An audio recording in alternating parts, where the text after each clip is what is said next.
RV is a teenage girl who is currently studying in a military school. Recently, her dad Joey and his friend Melvin were cleaning up RV's room. Suddenly, Melvin found a small hidden door in RV's closet. Joey was surprised when he heard the words hidden door. He went to RV's room and saw Melvin in the closet. Melvin had found a secret doorway, and when they opened it, they found a stairway that led to a basement that Joey didn't even know existed. The landlord had never told Joey about this basement. When they went down to the basement, they found a small room that had a very bad smell. Inside the apartment, there was a small table with some strange dark red stains on it. There was also a big book, 28 pens with no ink left, and a lot of trash with an old laptop on the table. Joey and Melvin wondered if someone had been living in the basement a long time ago. Joey then decided to look inside the book, and he was very upset by what he saw. The book had writings about someone's plans to hurt the bullies from school, and Joey recognized the handwriting as his daughter RV's. One part of the book said, "Goodbye world, goodbye. There's nothing in this world. I'm useless. I have a gun in my hand while writing this. I will shoot it soon. I'm slowly destroying myself. Help me." On another page, there was a note that said, "I will cut someone into pieces and drown her in her own blood. I don't feel bad about what I'm going to do. I know I'm going to murder someone who made me feel bad and ashamed for the past 9 years. You will regret it. Say hello to my new weapons." The third page had a drawing of RV's school and a plan to target it and her bullies with her friend, who was also having the same problems as her. Unfortunately, the pictures were not very clear. In the summer of 2022, Alex and his friend Charlie moved into an upstairs apartment in a two-family house in Springdale. They didn't have a lease or anything.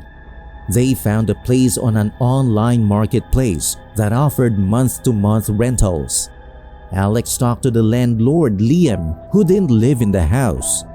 There was someone else already living in the downstairs apartment, and they drove a red truck that was almost always in the driveway.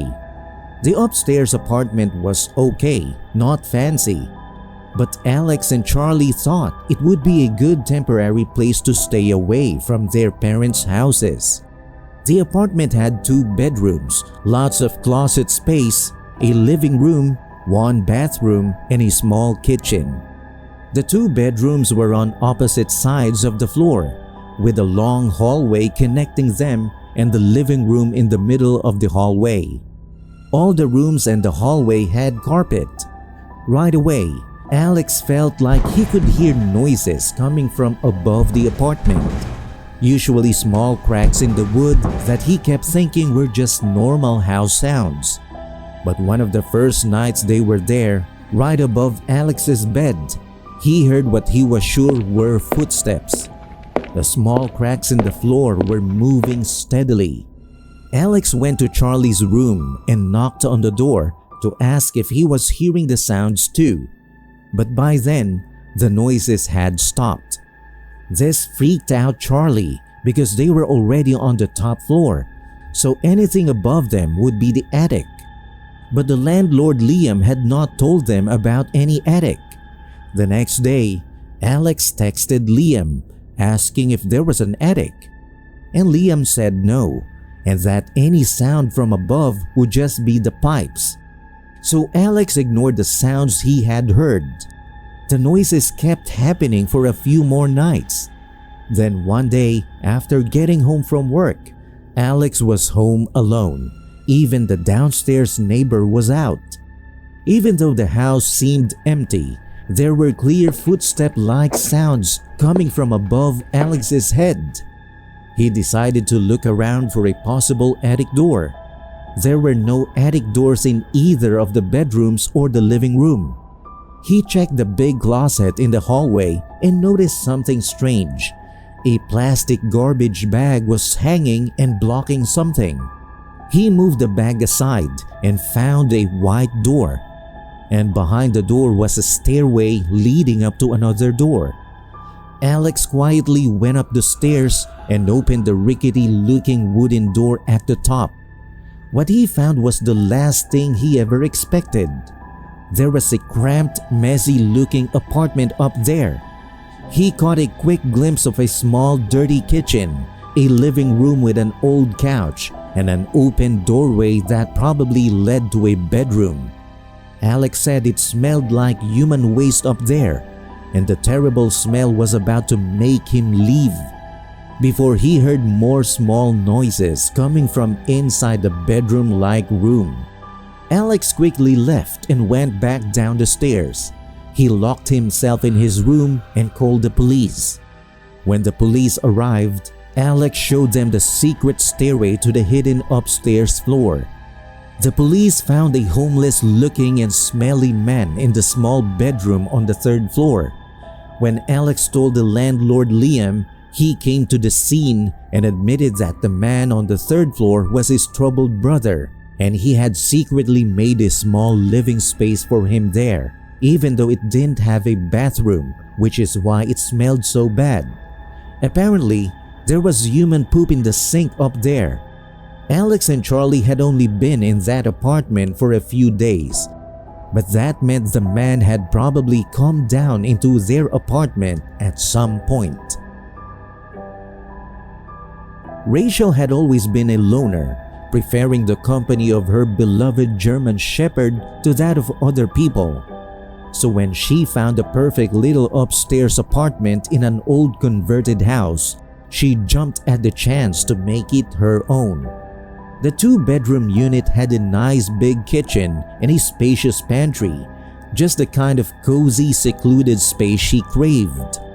The only other occupied unit in the building was one of the downstairs apartment, but Rachel rarely saw or heard her mysterious neighbor. During the day, when Rachel was home working, she would occasionally hear faint sounds coming from below.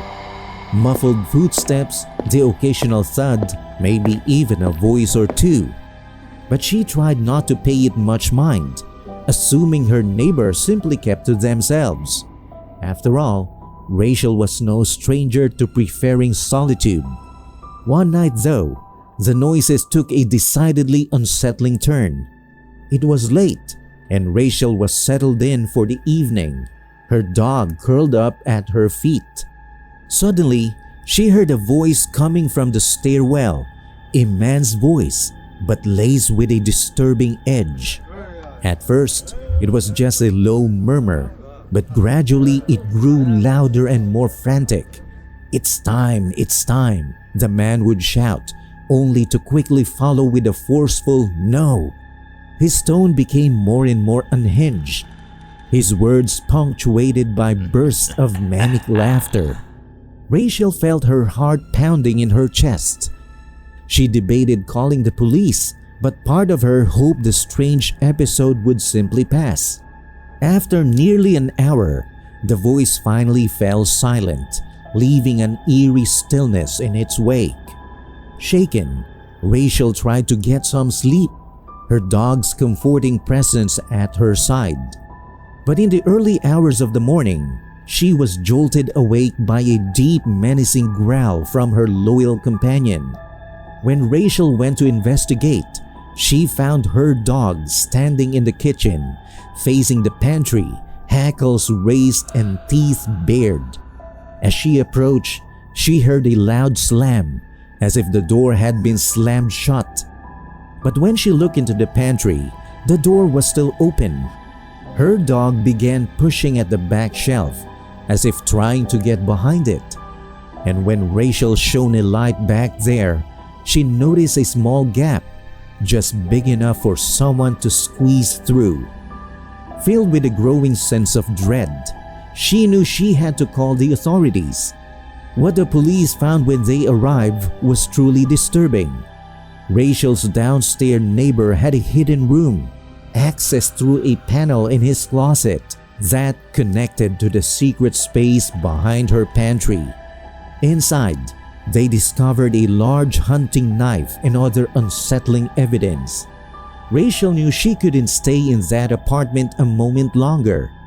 That same week, she packed up her belongings and her loyal canine companion, and they fled the haunting, unsettling place. The strange occurrences had shaken her to the core, and she knew she needed to get as far away as possible. If you found a hidden room in your home, what would you do? Would you look inside it, or would you call for help right away? Share your thoughts below, and if you have had any scary encounters, share your experiences with us. Don't forget to like, share, and subscribe to FearFlex for more videos like this. Thanks for watching, and see you at the next one.